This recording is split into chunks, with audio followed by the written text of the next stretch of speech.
boring, walang katao-tao.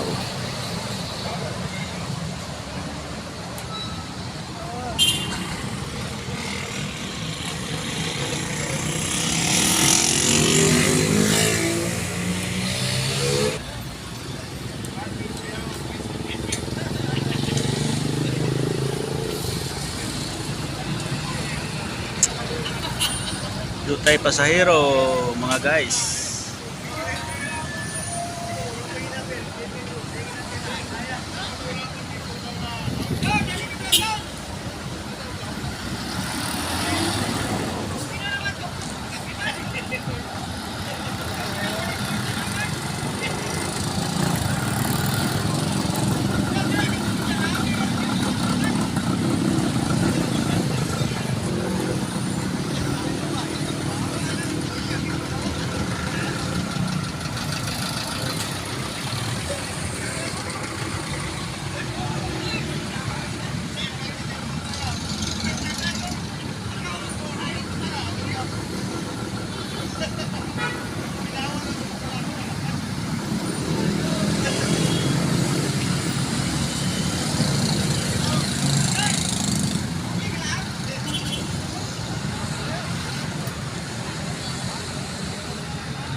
Ito na guys,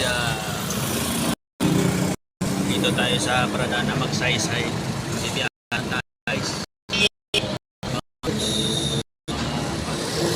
Share naman yung video natin, i-follow natin at makahit ng notification natin.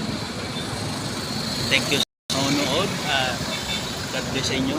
Sana ay maraming blessing darating sa inyo.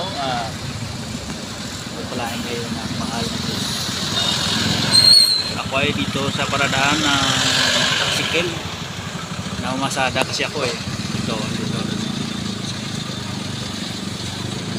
Hirap ng buhay, basta mahirap ka, walang tutulong sa iyo kundi sarili mo. Kung hindi mo tutulungan yan sa sarili mo, wala ka rin mapala at wala rin tutulong sa inyo. Dahil alam mo naman ang buhay mga Pinoy sa Pilipinas, may sariling mundo, may sariling sikap tayo. Kung sa iba nga sabi nila para-paraan lang. Kaya ito yung masada ko, ito yung klasikero ko.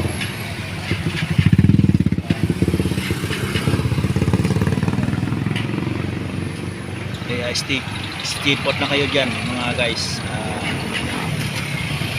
Kasi ako dito, alam mo, 2 oras na ako dito na paparking pero wala pang pasahero.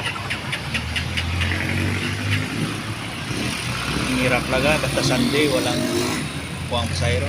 Pero kahit naman ibang araw, konti na rin yung mga tao at sumasakay yung mga pasahero. Sumasakay lang sila sa jeep kasi 15 lang yung pamasahe. Samantala dito sa mga tricycle sisingil kami ng 20 pesos yung minimum. Kasi tagal namin dito magpipila, tapos ayun na, logay na kami sa oras, logay na rin kami sa amin pamasahe gasolina. Kaya ito, sasaga-tsaga na kahit papano.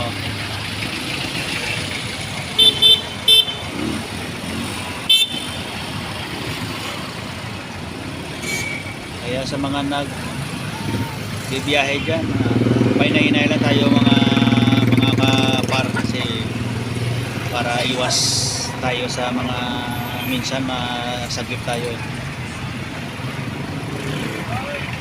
Kasi minsan kahit nag-iingat tayo, mayroon talagang taong hindi tumitingin sa kaliwa kanan. Minsan sakit tayo. Kaya doon ingat tayo at higit sa lahat, humingi tayo sa Panginoon ng gabay at tayo masurte at puspusin ang biyaya. Kaya ito, tsaga-tsaga lang kami guys. Sa mga OFW dyan, magandang gabi, magandang umaga at magandang tanghali. At sa mga amo dyan na mamabait na hindi kayo parang friends lang kayo, congrats sa inyo kasi hindi lahat ng mga nag-OFW mabuti yung kanilang amo.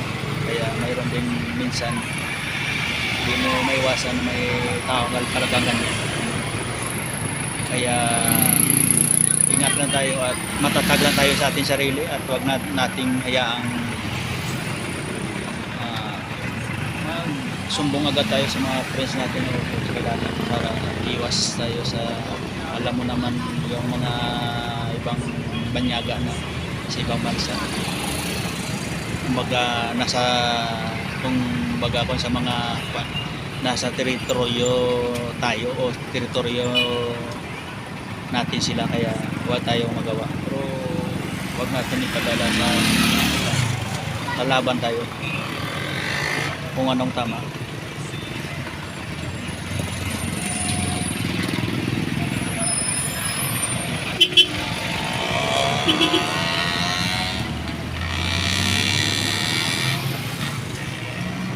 Tapos mag-ipon din tayo kasi alam mo naman dito sa Pilipinas hindi talaga kaya tayo makapag-ipon kasi yung trabaho dito mura yung sahod, tapos maraming kailangan, maraming babayaran, mas malaki pa yung babayaran mo kaysa sa sahod mo. Hirap talaga yung Pilipinas, kaya yung hindi umasinso yung mga taong nanilbihan sa mga mayayaman o mga company dahil kulang yung sahod mo. Yung sahod mo 450, tapos yung kain mo 400, 50 na lang. Meron ka pang bibiling iba, hindi ka na makabili na hindi ka na rin makapag-ipon dahil sa kulang yung pera mo. Kaya dubli tayo kan, wala tayong magawa talaga. Sana may awa ang Panginoon.